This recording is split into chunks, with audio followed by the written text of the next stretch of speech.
সহশিক্ষা প্রতিষ্ঠানে শিক্ষকতার উপার্জন কি হারাম? যদি হারাম হয় তাহলে কেন হারাম? নবী সাল্লাল্লাহু আলাইহি সাল্লাম তো মেয়েদেরকেও বিভিন্ন বিষয়ে শিক্ষা দিয়েছেন, এবং মুদি দোকানের মেয়েদের ব্যবসায় অনেক ব্যাপারীরা মেয়েদের সাথে কথা বলতে মেয়েদেরকে হয়। শিক্ষা দিয়েছেন তাহলে মানে মেয়েরা চেহারা খুলে সামনে বসছে নবীর সাথে?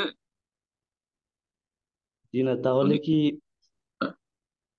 না, তাহলে আপনি কি যদি পরে করে বলছি, কিন্তু আপনি যখন নবী সাল্লাল্লাহু আলাইহি ওয়াসাল্লাম মহিলাদেরকে শিক্ষা দিয়েছেন কিভাবে সামনে মহিলাদের চেহারা খুলে বসিয়ে, মাথা খুলে চেহারা খুলে, কখনো করেছেন? না, আমি বিষয়টা জানি না। কেউ তাহলে কি না, একবার তো নবী সাল্লাল্লাহু আলাইহি ওয়াসাল্লাম মিথ্যা কথা, যে মাসলা একটা আলাদা বলেন সেটা ভিন্ন বিষয়, কিন্তু আপনি মিথ্যা কথা বলা বড় কাবিরা গুনাহ। বিশেষ করে নবী সাল্লাল্লাহু আলাইহি ওয়াসাল্লাম সম্পর্কে, মান কাযাবা আলাইয়া মুতাআম্মিদান ফালিয়াতাওয়া মাকআদাহু মিনান নার, যেই ব্যক্তি নবী সাল্লাল্লাহু আলাইহি ওয়াসাল্লামের উপর মিথ্যাচার করবে, এমন কিছু সম্পৃক্ত করবে যা বলেননি, মা আলম ইয়াকুল, ফালিয়াতাওয়া মাকআদাহু মিনাস, সে জাহান্নামে নিজের স্থান তৈরি করে নিল।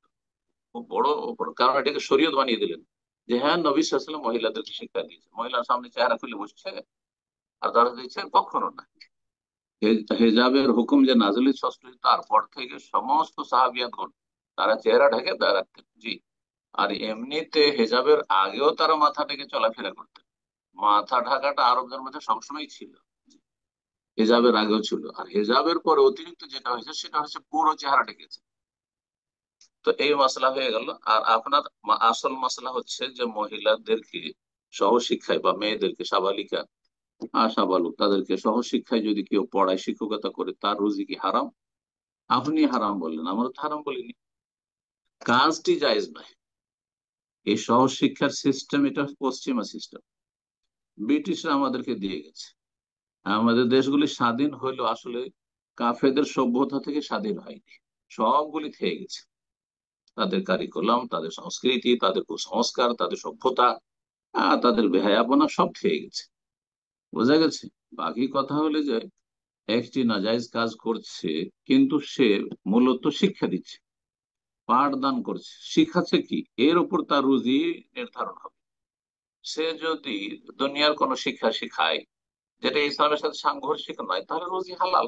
কারণ যে শিক্ষা দিচ্ছে, হয় ম্যাথ পড়াচ্ছে, আর না হয় বায়োলজি পড়াচ্ছে, না হয় আর কিছু পড়াচ্ছে, বাংলা সাবজেক্ট পড়াচ্ছে, না ইংরেজি পড়াচ্ছে, জায়েজ। কিন্তু কেউ যদি জাদুবিদ্যা পড়ায়, কেউ যদি যৌনাচার পড়ায়, হ্যাঁ হ্যাঁ, সমকামিতা পড়ায়, শিক্ষা দেয়, তাহলে রুজি হারাম, রুজি হারাম। শিক্ষা কি দিচ্ছে এটি দেখার বিষয়। কেউ যদি মাজার পূজা পড়ায়, সুফিইজম পড়ায়, ইসলামী প্রতিষ্ঠান, তাদের নাম মাদ্রাসা, কিন্তু সুফিইজম পড়াচ্ছে, পীর মুরিদের তরবিয়ত দিচ্ছে, তাহলে রুজি হারাম, কারণ হারাম পড়া পড়াচ্ছে। আশা করি বুঝতে পেরেছেন। তো সহশিক্ষা জায়েজ নয় বলে সহশিক্ষা যেখানে হচ্ছে সেখানে শিক্ষকতা করলে রুজি হারাম হয়ে যাবে, এটা আবশ্যক নয়। মাসলাগুলিকে একাকার করে দিবেন না, জি।